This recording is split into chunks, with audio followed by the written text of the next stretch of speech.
ক্রমবর্ধমান বৈশ্বিক অনিশ্চয়তার কারণে দেশের জ্বালানি খাতে তৈরি হওয়া চাপ সামাল দিতে একগুচ্ছ সাশ্রয়ী পদক্ষেপ কর্মসূচি নেয়ার কথা ভাবছে সরকার। এর মধ্যে রয়েছে সাপ্তাহিক ছুটি বাড়ানো, কর্মকর্তাদের জন্য ওয়ার্ক ফ্রম হোম বা ঘরে বসে কাজ করার সুযোগ এবং অফিসের সময়সূচিতে পরিবর্তন আনা। পাশাপাশি শিক্ষা প্রতিষ্ঠানের আংশিকভাবে অনলাইন ক্লাস চালুর বিষয়টি সরকারের সক্রিয় বিবেচনায় রয়েছে।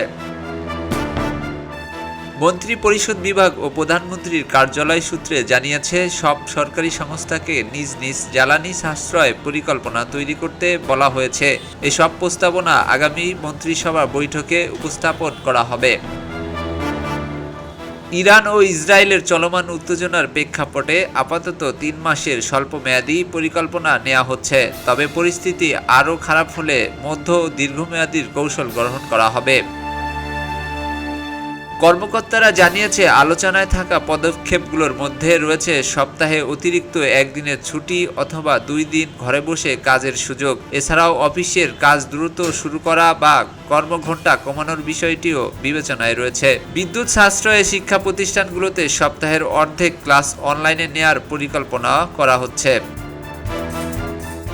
এদিকে জ্বালানি সাশ্রয়ের পাশাপাশি বৈদেশিক মুদ্রা রিজার্ভের উপর চাপ কমাতেও কাজ করছে সরকার।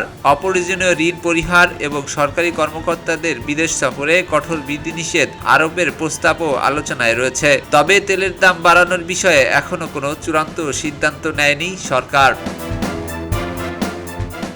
খবরের কাগজ, নিখাত, নির্ভীক, নিরপেক্ষ।